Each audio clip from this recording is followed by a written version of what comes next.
The big question now is this: can the two sides reach a deal in Singapore that leads to Pyongyang's complete denuclearization?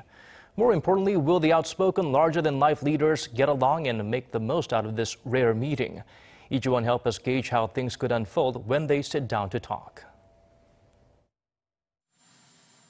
Two very different yet similar leaders of decades-long adversaries are set to have their historic first meeting next month.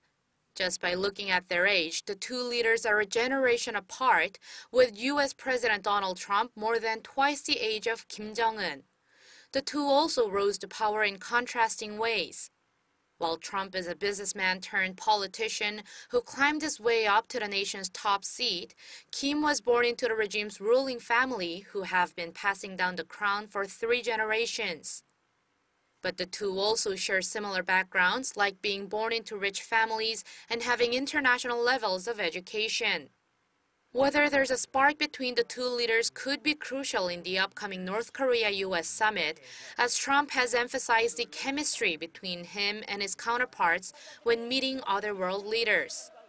But the two leaders share 2 major characteristics: unpredictability and boldness in making game-changing bets.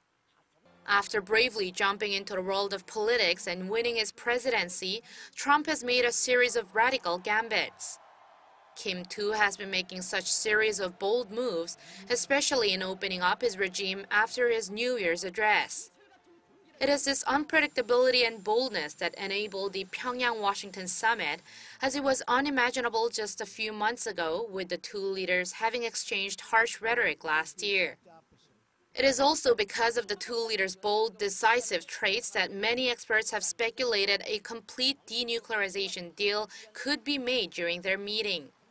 And when asked whether the unpredictability of the leaders could possibly impact the meeting in a negative way, some experts say it's highly unlikely.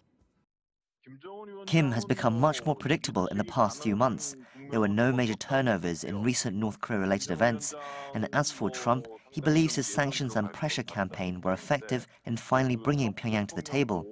So with the two leaders determined to make these talks a success, I am quite optimistic. But considering how some of the past denuclearization deals, including the joint statement in 2005, were also big but eventually unsuccessful in denuclearizing Pyongyang, the expert added it's not just about signing the deal, but also implementing it. Lee-Ji-won, Arirang News.